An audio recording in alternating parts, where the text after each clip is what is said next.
নমস্কার, আমি Tanushree Mitrapal, reiki master teacher. আজকে আমি যে বিষয় নিয়ে আলোচনা করতে এলাম সেটা হচ্ছে নাগপঞ্চমী। নাগপঞ্চমী হচ্ছে শ্রাবণ মাসের যে শুক্লা পঞ্চমী তিথি, সেটাকে বলা হয় নাগপঞ্চমী তিথি।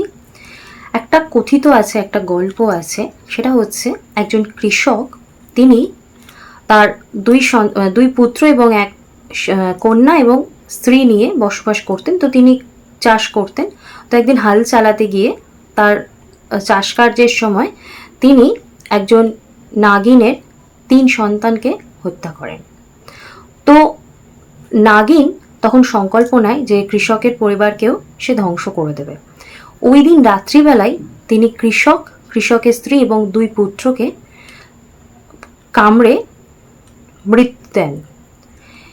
পরের দিন সকালবেলা কৃষকের যে কন্যা, সে কাঁদতে কাঁদতে সাপের সামনে, নাগিনের সামনে একটা পাটিতে দুধ এবং কলা দেন। এবং এই দেওয়ার ফলে যখন নাগিন আর কি প্রসন্ন হন এবং যখন সেই কন্যা বরদান চায় যে আমার পরিবারের অন্য সদস্যদের আমি প্রাণ ভিক্ষা চাইছি, তখন প্রসন্ন হয়ে কিন্তু নাগিন তাদের প্রাণ ভিক্ষা দেন। এই যে তিথিটা ছিল সেটাও কিন্তু শুক্লা পক্ষের নাগপঞ্চমী তিথি ছিল। তো এই দিনকেই কিন্তু নাগপঞ্চমী বলা হয়। এই দিন কিন্তু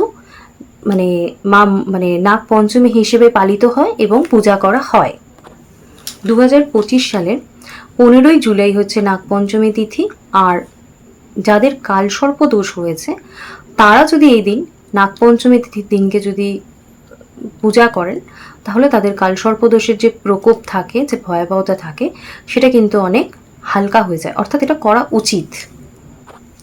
এই দিনকে বা এই দিন থেকে আপনারা যারা প্রোটেক্টেড ফিল করছেন না বা ফিল করছেন যে আপনাদের মধ্যে কেউ প্রবলেম দিচ্ছে বা কোনো নেগেটিভ কাজ হচ্ছে, তারা এই দিন থেকে নিজেদের জন্য হিলিং স্টার্ট করতে পারেন। বা অ্যাঞ্জেল নাম্বার বা আমি আপনাদের সুইচ ওয়ার্ড অ্যাঞ্জেল নাম্বার দুটোই দেবো, আপনারা ইউজ করতে পারেন। আপনারা অবশ্য করে প্রোটেক্টেড বা সব দিক থেকে ভালো সুন্দর রিল্যাক্স ফিল করবেন।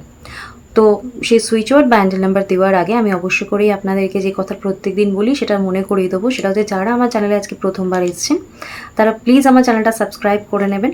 আর যারা আমার ভিডিও অলরেডি দেখছেন কিন্তু সাবস্ক্রাইব করছেন না, তারা প্লিজ আমার চ্যানেলটা সাবস্ক্রাইব করে নেবেন, কারণ আপনাদের সাবস্ক্রিপশন আমার জন্য খুব দরকার, আপনাদের সাপোর্টটা আমার জন্য খুব দরকার। তো অ্যাঞ্জেল নাম্বারটা দেবো আর সুইচ ওয়ার্ডটা দেবো, আপনারা একটু লিখে নিন। তো এই দিন থেকে স্টার্ট করতে পারেন। অবশ্য করেই যাই নেগেটিভ কাজ থাক বা যাই থাক, আপনারা প্রোটেক্টেড ফিল করবেন। তো যে অ্যাঞ্জেল নাম্বারটা দেবো সেটা আপনাদের ইমিউনিটি বা সমস্ত কিছুকেও স্ট্রং রাখবে। তো সেই জন্য অ্যাঞ্জেল নাম্বার হলো 613। 613 এই অ্যাঞ্জেল নাম্বারটা আপনারা ইউজ করতে পারেন। আর যে সুইচ ওয়ার্ডটা দেবো সেই সুইচ ওয়ার্ডটাও ইউজ করতে পারেন। সেটা হচ্ছে umbrella guard divine. Umbrella guard divine দুটোই স্ক্রিনে দেওয়া রইল। বাট আপনাদের যদি কোনো প্রশ্ন থাকে, যারা অন্য ল্যাঙ্গুয়েজে দেখছেন, তারা আমার স্ক্রিনে যে ফোন নাম্বার রয়েছে সেখানেও ফোন করতে পারেন, সকাল 10টা থেকে রাত্রি 8টা অবধি। আর এছাড়া অন্য কোনো বিষয়ে যদি আপনাদের কোনো প্রশ্ন থাকে, তখনও আপনারা ওই সকাল 10টা থেকে রাত 8টার মধ্যে ফোন করতে পারেন। আমার সাথে রেকি শিখতে চাইলে তখনও আমার সাথে কন্ট্যাক্ট করতে গেলে ওই নাম্বারে ফোন করতে পারেন। তো আজকে আমি আমার আলোচনা এখানেই শেষ করছি। আশা করি আপনারা সকলে সুস্থ থাকবেন, ভালো থাকবেন। দেখা হচ্ছে অন্য কোনো বিষয় নিয়ে অন্য কোনো দিন। আজকের মতো টাটা, সকলে সুস্থ থাকবেন। নমস্কার।